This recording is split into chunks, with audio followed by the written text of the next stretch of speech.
दोस्तों नमस्कार। आप सभी का अपने YouTube चैनल पर हार्दिक स्वागत है, अभिनंदन है, वंदन है, लेकिन वंदना नहीं है। मैं परमार, आप सब जानते ही हैं। आज आपकी पहली साइंस की क्लास लेने आया हूँ, जिसके अंतर्गत जो पहला टॉपिक है वो अपन ने रखा हुआ है डाइजेस्टिव सिस्टम, पाचन तंत्र का प्रारंभिक परिचय। सीधे सीधे अपन बेकार की बातों पर चलते हुए सीधा सीधा अपन टॉपिक पे आते हैं। देखते हैं पाचन तंत्र के अंतर्गत होता क्या क्या है, क्या क्या इसकी विशेषता है, क्यों इसकी आवश्यकता पड़ती है, या क्या इसके पीछे कोई रीजन है। अपन सारी चीजों को चेक करते हैं एक एक करके। सबसे पहले तो बेटा मैं यहाँ टॉपिक डालता हूँ और आपके जो टॉपिक का नाम है उसका नाम है पाचन तंत्र। आप सब जानते हो कि इसे जो इंग्लिश में कहा जाता है वो एक शब्द के नाम से जाना जाता है, जिसे अपन क्या कहते हैं, डाइजेस्टिव सिस्टम। ठीक, अब अपन चलते हैं आगे। क्या कहती है डाइजेस्टिव सिस्टम की कहानी। तो सबसे पहले तो आप लोगों को एक छोटी सी चीज समझनी होगी, और चीज क्या है कि यदि कभी अपन डाइजेशन की बात करें कि क्यों आवश्यकता पड़ती है इस पाचन की, तो बेटा याद रखना उसके पीछे एक विशिष्ट कारण होता है, और वह कारण आप भी जानते हो, हम भी जानते हैं, सब जानते हैं। कोई पूछे मार साहब कौन सा कारण है ऐसा, तो याद रखना कारण है केवल मात्र एक छोटा सा शब्द, दो अक्षरों का, जिसे अपन कहते हैं भूख। क्या कहते हैं? भूख। अब समझो आप भूख का मतलब क्या है। तो सबसे पहली चीज तो ये कि बेटा अपन को भूख लगती क्यों है, या क्या ऐसी वजह है जिसके कारण हम भूखे रहते हैं, या हमको ऐसी क्या आवश्यकता होती है कि अपन मुंह में कुछ ठूसे। तो याद रहे बेटा, भूख के पीछे का एक सामान्य सा कारण है जिसे अपन कहते हैं ऊर्जा की कमी होना। क्या कहते हैं? ऊर्जा की कमी होना। क्लियर?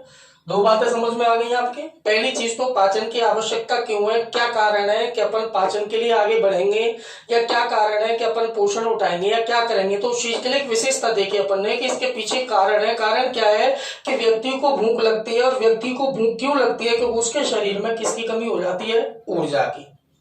लेकिन नेक्स्ट पॉइंट, साइंस इस बात को नहीं मानती है। कोई पूछे क्यों, साइंस क्या मानती है? तो साइंस हमेशा याद रखना बेटा, साइंस का एक लास्ट और फर्स्ट जो लॉजिक है वो बहुत बेहतरीन है, जिसे अपन कहते हैं रक्त में ग्लूकोज की कमी होना। शब्द आपको याद रहनी चाहिए, रक्त में ग्लूकोज की क्या होना? कमी होना। कोई पूछे कि सर ग्लूकोज का सूत्र क्या होता है, तो कहानी कुतिया जानती है उसको बेटा, C6H12O6। क्लियर? ओपन चलते हैं कि सर चलो अपन ने ये भी देख लिया कि सर व्यक्ति को भूख लगी, भूख का कारण था कि साहब जी रक्त में ग्लूकोज की कमी हो गई, या ऊर्जा की कमी हो गई, या ये हो गया या वो हो गया। अपन ने सारी चीजें देख ली, लेकिन एक विशेषता और भी है इसके अलावा। कोई पूछे क्या सर, तो बेटा याद रहे कि अपन क्या करेंगे, इन तीनों का कॉम्बिनेशन बनाएंगे। और कॉम्बिनेशन कैसे बनाएंगे कि रक्त में ग्लूकोज की कमी हो गई, जिसके कारण मनुष्य शरीर में अपने आप ही किसकी कमी हो गई? ऊर्जा की। और जैसे ही ऊर्जा की कमी का ह्रास हुआ या ऊर्जा का ह्रास हुआ, याद रखना बेटा आपके लिए एक ही शब्द निकल के आया, जिसे अपन क्या कहेंगे? भूख। अपन नॉर्मल बातें करते हैं कि सर पाचन क्या है, या वह प्रक्रिया कौन सी है जिसे अपन पाचन नाम देंगे, और पाचन कैसे संपन्न होगा, क्या इसके पीछे कारण होंगे। तो याद रहे, पाचन प्रक्रिया में सबसे पहली चीज आपको ये सोचनी है कि यदि कभी भी अपन क्या करें, किसी भी चीज को खाने के लिए जाएं, तो आप सोचो कि जब भी कभी खाना आपके सामने रखा होगा तो आपने देखा होगा कि खाने के अंतर्गत सब्जी भी होती है, खाने के अंतर्गत अपन रोटियां भी खाते हैं, खाने के अंतर्गत अपन क्या करते हैं, सलाद भी खाते हैं, सारी चीजें। लेकिन पाचन में क्या है कि अपन उन समस्त यौगिकों में से यदि अपन छोटे छोटे यौगिकों को अलग करना चाहें, तो क्या अपन अलग कर सकते हैं? नहीं। याद रहे कि पाचन में अपन जब भी कभी क्या करेंगे, भोजन का कोई रूप खाएंगे, उसका एक नाम होता है जिसे अपन क्या कहते हैं? स्टार्च। क्या कहते हैं?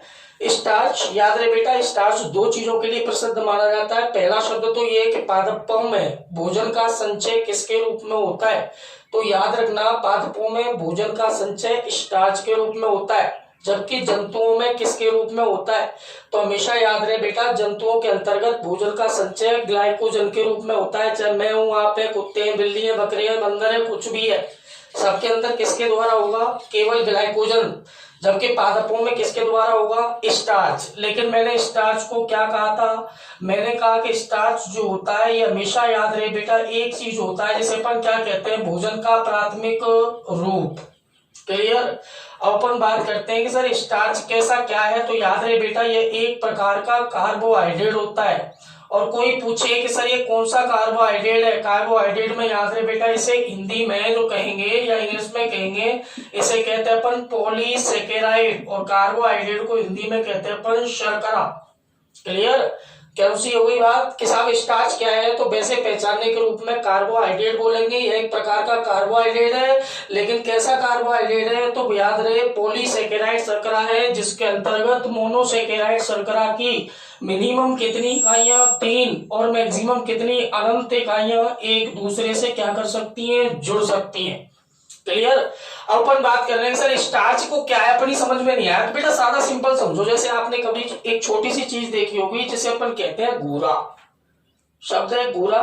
घूरे का मतलब है कोई गंदगी का ढेर। अपन ने देखा है कि अपन क्या करते हैं कि घरों में भैंसों में पशु जानवरों अपन उन सबका गोबर ले लेते हैं, घूरे पे फेंक देते हैं। ऐसे अपन घर के कागज फेंक देते हैं, मिट्टी फेंक देते हैं, आई और अगर याद नहीं रहे तो बेटा सुई कांटे कुछ भी है। इसका मतलब क्या हुआ कि जो भी हमारे पास घर में जो एक्स्ट्रा मटेरियल है, फालतू का है, जो काम नहीं आ रहा, अपन इस सबको कहाँ फेंक देते हैं, घूरे पे फेंक देते हैं। बहुत से लोग तो क्या नई उम्र के होते हैं जो सीधे सीधे लव लेटर ही फेंक देते हैं, फिर गोबर में हाथ डालते फिरते नहीं फिरते।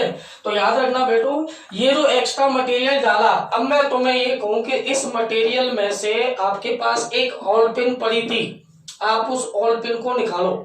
क्या आप ऑल पिन निकाल पाओगे? नहीं। क्यों? क्योंकि आपको नहीं पता है कि गोबर में कहां दब रही है, वो कैसा क्या। सेम सिस्टम है कि यदि अपन क्या करते हैं कि स्टार्च के रूप में यदि मैंने कह दिया आपको कि भोजन के अवयवों का, शब्द याद रहे, भोजन के अवयवों का संग्रहण। संग्रहण का मतलब क्या है कि अपन सारे भोजन के अवयवों को एक दूसरे से मिला दें, और मिलाने के पश्चात मैं आपसे कहूं कि आप इसमें से साहब जी बसा को अलग कीजिए, तो आप नहीं कर सकते।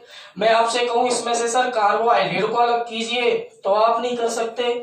अगर मैंने कहा कि इसमें से प्रोटीन को बाहर निकालिए, तो भी आप नहीं कर सकते। या मैंने कहा कि आप इसमें से खनिज अलग कीजिए, तुम तो क्या कहोगे आप कि अपन इसको नहीं निकाल सकते। इसका मतलब क्या हुआ कि सारी भोजन के समस्त अवयवों का, वसा, कार्बोहाइड्रेट, प्रोटीन, खनिज लवण, इसके अलावा और भी कुछ समस्त अवयवों का संग्रह है, जो एक प्रकार का कैसा यौगिक होगा बेटो, जटिलतम। कैसा यौगिक होगा, जटिलतम। कोई पूछेगा सर जटिलतम का मतलब क्या है, तो जटिलतम का मतलब यही है बेटा कि अगर मान लो ऐसी स्थिति आ जाए कि यौगिकों में से अपन पर्सनली किसी एक यौगिक को नहीं निकाल सकते, तो वह यौगिक सदैव कौन सा कहलाएगा, जटिलतम, जिसे अपन एक शब्द से और जानते हैं, जिसे अपन क्या कहते हैं, कॉम्प्लेक्स मैटर। कौन सा मैटर कहेंगे, कॉम्प्लेक्स। अब एक बात सोचो कि अगर जटिलतम यौगिक में, नॉर्मल एक एग्जांपल है, आपने सलाद खाया, दाल खाई, रोटी खाई, चावल खाए, आपने चबा चुबू के जीम लिए। अब मैं तुमसे पूछ लूं कि भाई साहब इसमें से मेरा चावल अलग करो, क्या तुम कर पाओगे? नहीं। क्यों नहीं कर पाओगे?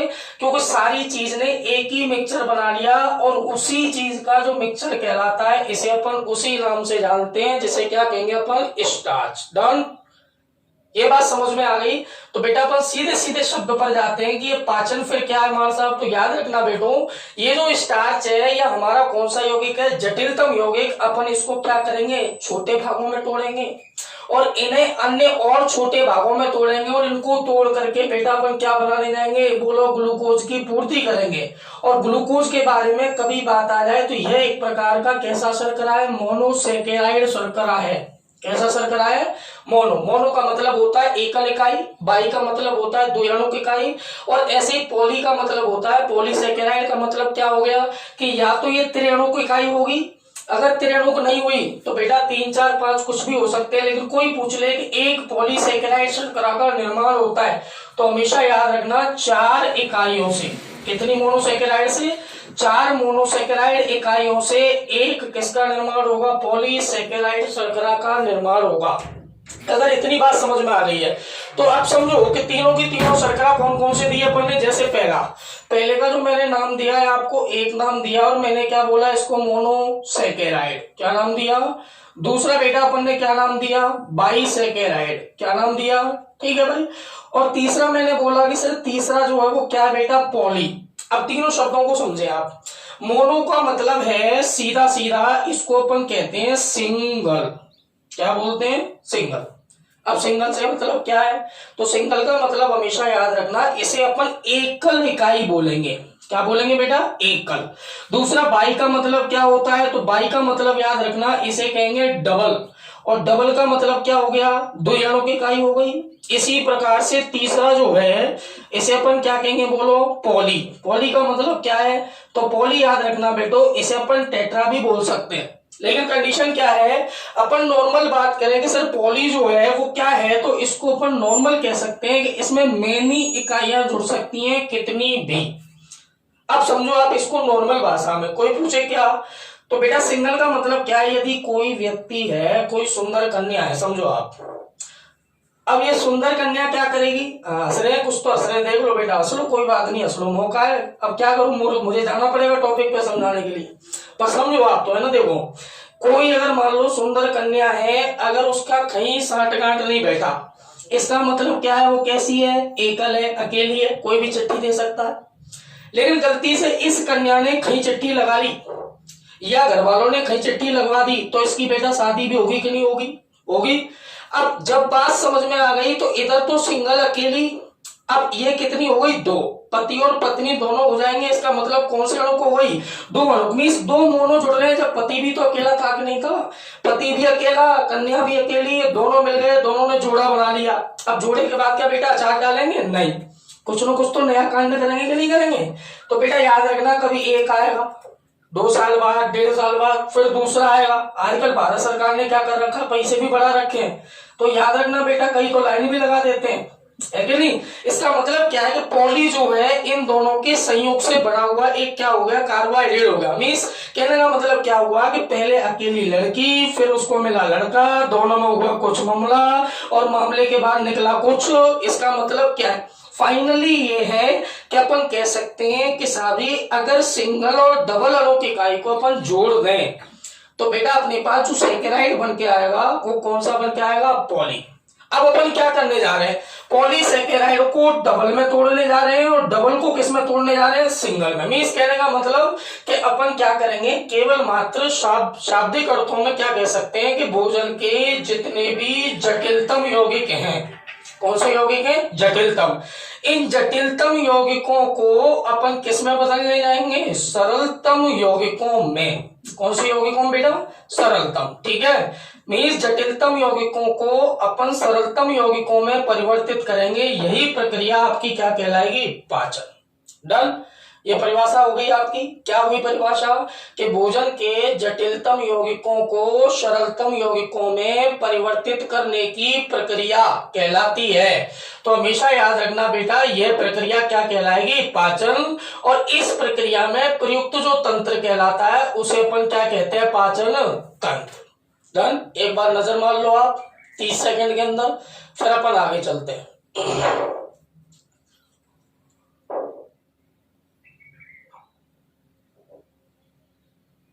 देख लो फटाफट।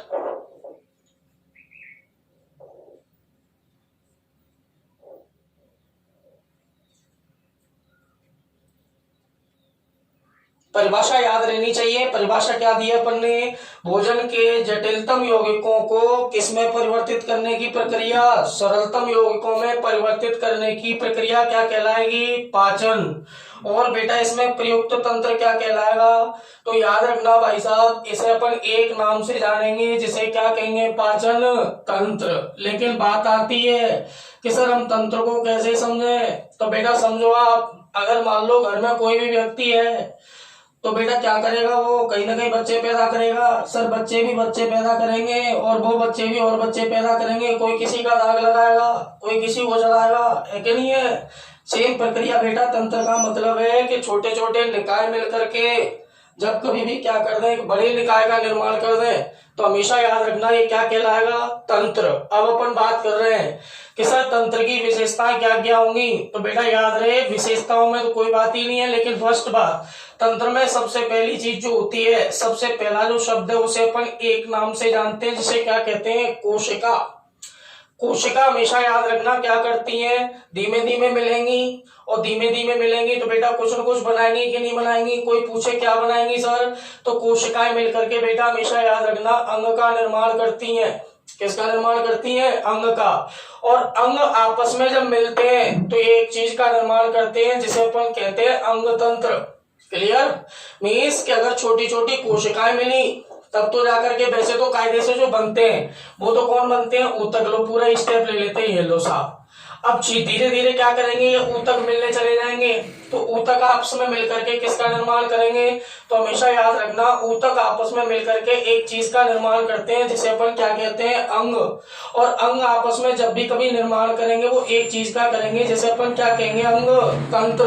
और अंग तंत्र जब आपस में मिल जाते हैं तो बेटा एक चीज का निर्माण करते हैं जिसे अपन क्या कहते हैं? शरीर। कहने का मतलब क्या हुआ कि कोशिका ने मिलकर बनाया ऊतक, और ऊतक ने क्या बनाया? अंग, और अंग ने क्या बनाया? अंग तंत्र बनाया, और अंग तंत्र किसको बनाएगा? शरीर को। डन। अब अपन बात कर रहे हैं कि सर पाचन तंत्र में बात क्या है।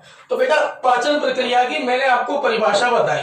परिभाषा क्या बताई कि भाई साहब याद रखना, वह प्रक्रिया जिसके अंतर्गत, शब्द याद रहने चाहिए, परिभाषा लिख रहा हूं मैं, क्या लिखा है? वह प्रक्रिया जिसके अंतर्गत क्या हो भाई साहब जी?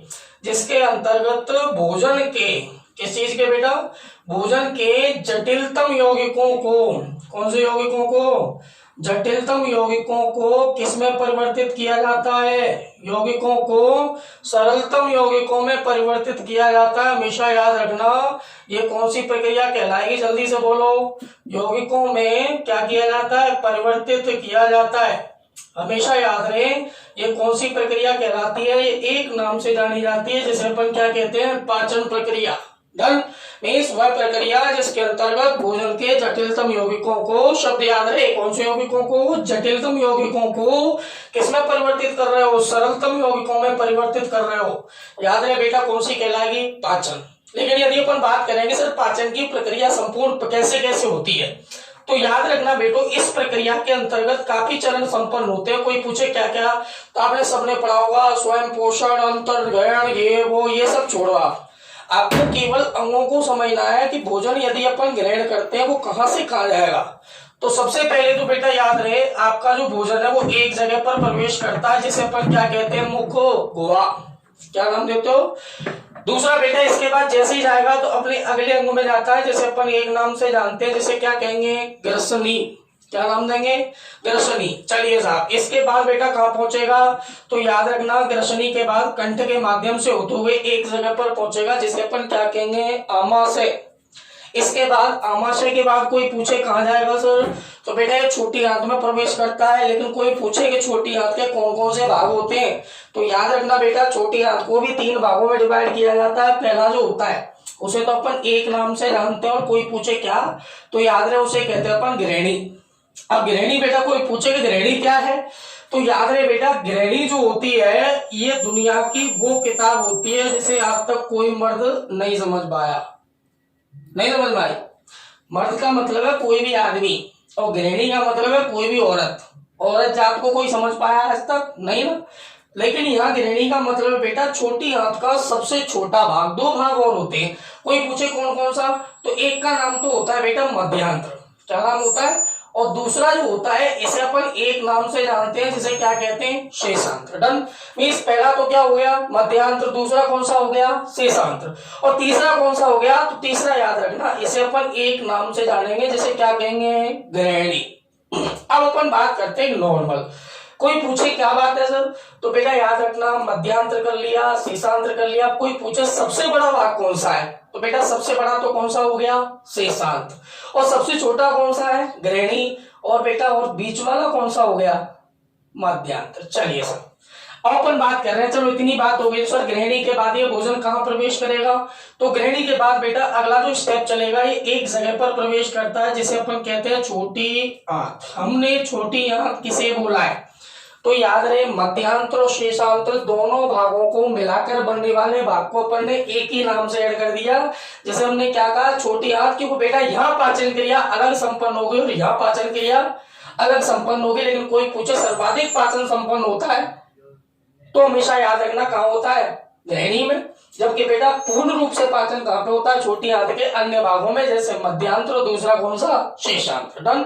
अपन बात करते हैं छोटी आंत के बाद क्या होगा, तो याद रखना बेटो अगला जो बिंदु आएगा इसे अपन एक नाम से जानेंगे जिसे अपन कहेंगे बड़ी आंत। क्या नाम दोगे? अब बड़ी आंत क्या बेटा कोई पाचन क्रिया को संपन्न कराती है? नहीं। क्या करती है ये?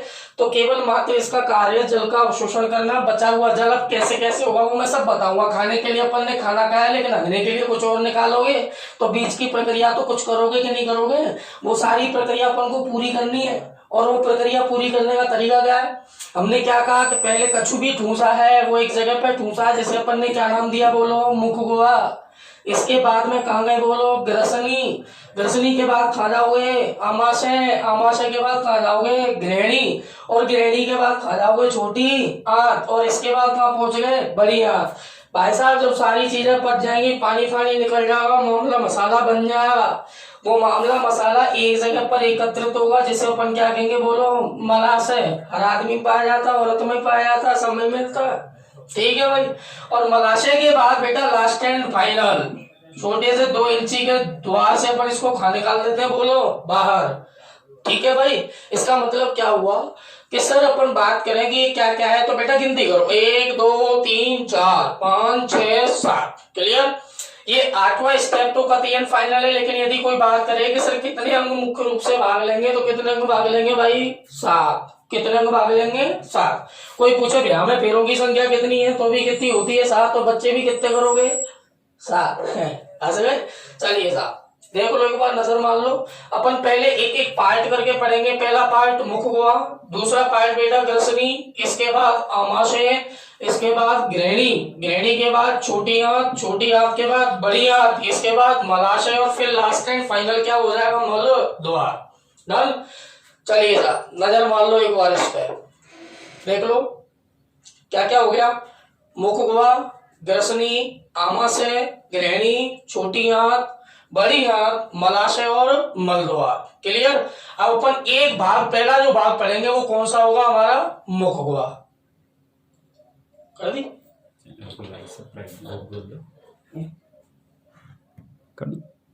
अभी लोगी थोड़ी क्या बोलो? चैनल को लाइक और सब्सक्राइब कर। ठीक है भाई। अब यहाँ से आगे अपन एक एक पार्ट पढ़ेंगे, और नेक्स्ट वीडियो में आएगा कौन सा? मुख गुहा, उसके बाद ग्रसनी, आमाशय, जैसे जैसे चलेगा एक एक करके। विशेष बात क्या बेटा, अपने चैनल को आप लाइक करें, जिसका नाम है क्या है? परमार। नहीं परमार नहीं सर, आपको बताओ। एसके वैष्णव जीके को बेटा सब्सक्राइब करें सब लोग। डेली रेगुलर क्लास मिलेंगी इस चैनल पे। बाकी अपन तो चैनल चुनल बनाए नहीं, ये तो फिक्स ही है। ठीक है भाई। तो आप लोग इन्हीं के माध्यम से पढ़ रहे हैं, अपन वीडियो बना के भेज देंगे। आज सर के यहाँ पे आना हुआ है, खाना वाना सब यहीं पे ही है। ठीक है भाई। ओके, फिलहाल तो आपके लिए बाय, मिलते हैं नेक्स्ट वीडियो में।